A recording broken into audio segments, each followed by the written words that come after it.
성도 여러분, 지난 한 주간 몸도 마음도 평안하셨는지요? 나를 위한 책 한 끼, 오늘이란 예배의 세 번째 챕터인 이 닫기 이야기로 여러분을 초대합니다. 관리하지 않으면 물건이 망가지듯 우리의 몸은 더더욱 그렇습니다. 아무리 잘 관리하고 보살펴 주어도 우리의 몸은 고장도 나고 병에 걸리기도 합니다.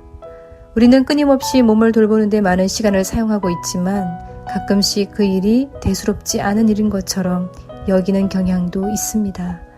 그래서 저자는 우리에게 이렇게 권유합니다. 그리스도인은 몸에 대한 잘못된 관점을 자주 지적받는다. 하나는 영혼의 영성을 선호하면서 몸을 무시한다는 것, 다른 하나는 성행위를 감시하는 데만 집중하고 몸을 악의 근원으로 폄하함으로써 몸에 집착한다는 것이다. 그러나 기독교는 몸을 가치 있게 여기고 존중한다. 기독교는 본질적으로 철저하게 체화된 신앙이다. 우리는 성육신을 믿는다. 그리스도는 몸을 입고 오셨다. 그분이 우리처럼 하얀색 주겸 치약으로 이를 닦지는 않으셨겠지만 그분도 우리처럼 매일 몸 관리를 하셨다. 잠을 주무셨고 음식을 드셨고 머리를 빗으셨다. 낮잠을 주무셨고 더러워진 발을 닦으셨다. 금욕적인 비판자들이 그분을 향해 먹고 마시기 좋아하는 사람이라고 조롱한 것을 보면 분명 길고 훌륭한 저녁을 즐기셨을 것이다. 성경을 보면 육체가 신앙의 부수적 요소가 아니라 예배를 위한 필수 요소임을 알 수 있다. 예수님이 우리를 구속하실 때 그 구속은 우리의 육체 안에서 일어난다. 그리고 죽을 때 육체는 남겨둔 채 하늘로 올라가는 것이 아니라 육체의 부활을 경험할 것이다. 몸을 무시하는 것도 과도하게 집착하는 것도 성경적인 가치관이 아니라고 저자는 말합니다. 그러나 초대교회 때부터 존재했던 최초의 이단인 영지주의자들은 더 높은 영적 세계를 받아들이기 위해 육체를 무시하며 육체로 하는 일들을 기피하며 영적인 활동에만 몰두했습니다. 영지주의자들은 지금도 세련된 모습으로 우리 가운데 존재하며 복음을 훼손하고 있지요.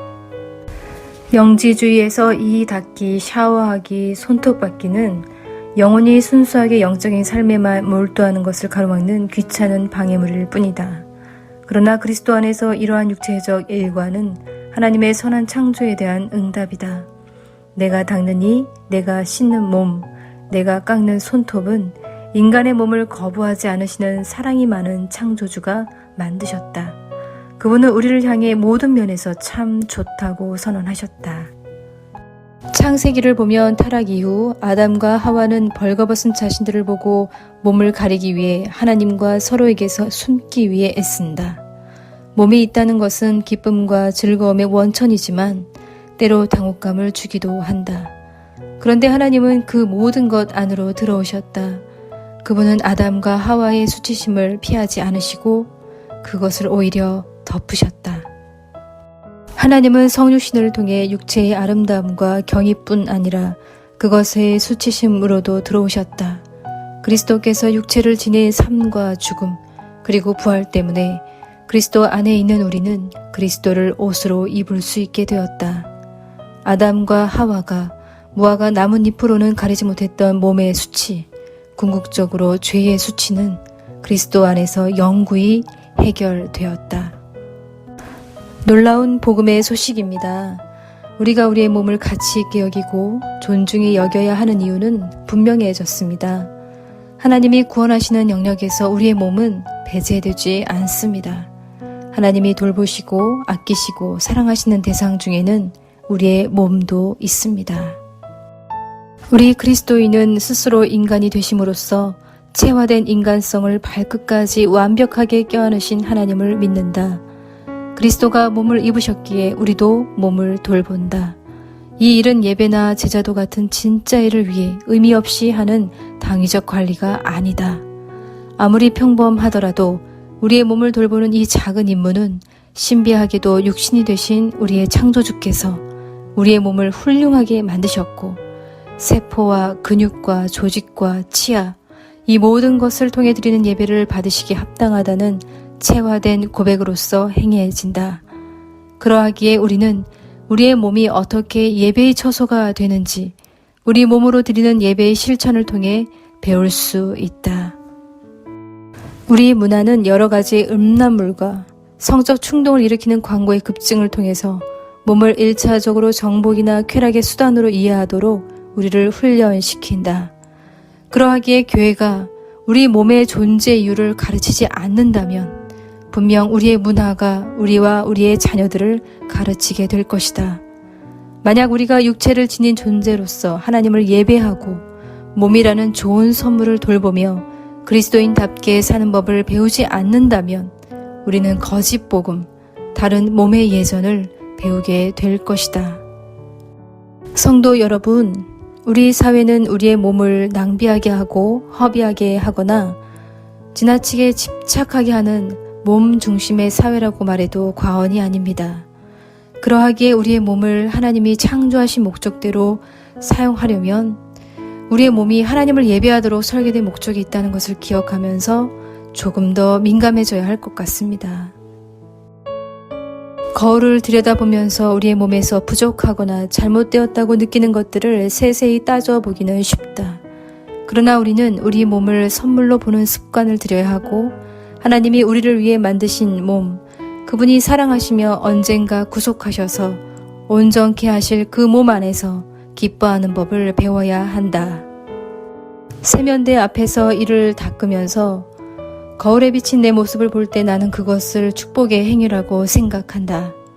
내가 닦고 있는 그 이는 하나님이 선한 목적을 위해 만드셨고 나의 몸은 나의 영혼과 분리될 수 없으며 둘 다 보살핌을 받기에 합당하다는 사실을 기억한다. 이를 닦을 때 나는 언젠가 불가피하게 내 몸을 장악할 죽음과 혼란을 가장 작은 방식으로 밀어낸다.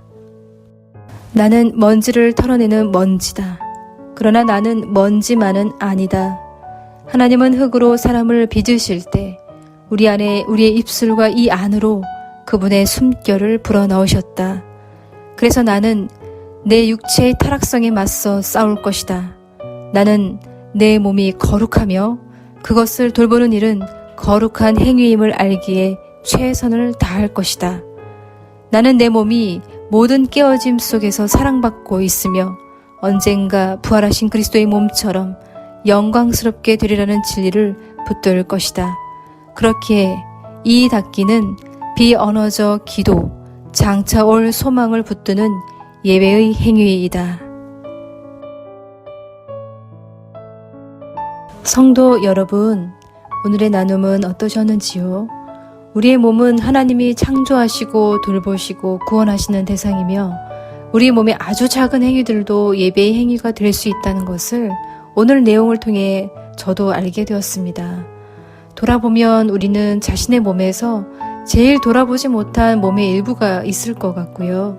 또 그렇게 만든 습관이 있었을 거라고 생각이 됩니다. 그것은 무엇이었는지 또 어떤 습관으로 돌볼 것인지 오늘 댓글로 나눠주시기 바랍니다. 온라인으로 또 함께 교육자들과 즐거운 시간을 가지도록 하겠습니다. 저자는 만약 교회가 우리 몸의 존재 이유를 가르치지 않는다면 분명 우리의 문화가 가르칠 것이다 라고 말합니다. 곰곰이 생각해 보게 되는 문장인데요.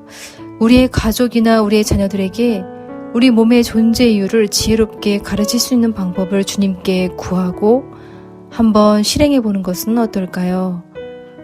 구산교회 모든 성도님들의 몸을 통해 영광을 받으실 하나님을 찬양합니다.